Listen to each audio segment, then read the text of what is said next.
चलिए हाय। इस वाले शॉर्ट्स में समझते हैं मिस स्टेटमेंट्स क्या होते हैं।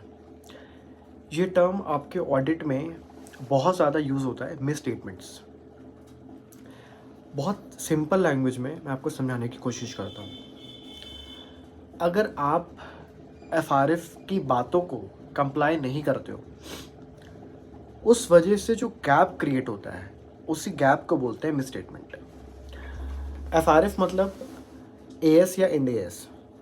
अनलिस्टेड कंपनीज एएस फॉलो करती है और जितनी भी लिस्टेड कंपनीज होती है वो इंड-एएस फॉलो करती है। तो अगर आप एफआरएफ की बातें, मतलब जो इंड-एएस या एएस की जो बातें हैं, अगर आप उसको कंप्लाई नहीं करते हो, उस वजह से गैप क्रिएट होता है। इसी गैप को बोलते हैं मिस स्टेटमेंट्स। एग्जाम्पल देता हूँ। AS2 आपने पढ़ा है, वैल्यूएशन ऑफ इन्वेंट्रीज। उसमें क्या बोला गया है कि हमें इन्वेंट्री को वैल्यू करना है एट कॉस्ट और एनआरवी विचएवर इज लोअर। ये मैं नहीं बोल रहा हूँ, ये आपका एफआरएफ बोलता है। एफआरएफ कौन सा? AS2। अब मान लेते हैं कि मैनेजमेंट ने इसको फॉलो नहीं किया।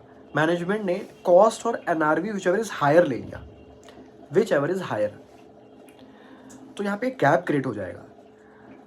एग्जाम्पल ले रहा हूँ मैं, मेरी कॉस्ट थी 100 और एनआरवी थी 80। अगर मैं AS2 का कंप्लाई करता तो मैं इन्वेंट्री को वैल्यू करता 80 पे, 100 और 80 which ever is lower 80। But मैं एफआरएफ का कंप्लायंस नहीं कर रहा हूँ, मैं हायर पे वैल्यू कर रहा हूँ, तो 100 और 80 विच एवर इज हायर 100। अगर मैं AS2 का कंप्लायंस करता तो मैं 80 पे वैल्यू करता। मैं AS2 का कंप्लायंस नहीं कर रहा हूँ, मैं 100 पे वैल्यू कर रहा हूँ। एक गैप क्रिएट हो गया। इसी गैप को क्या बोलते हैं? Miss statements.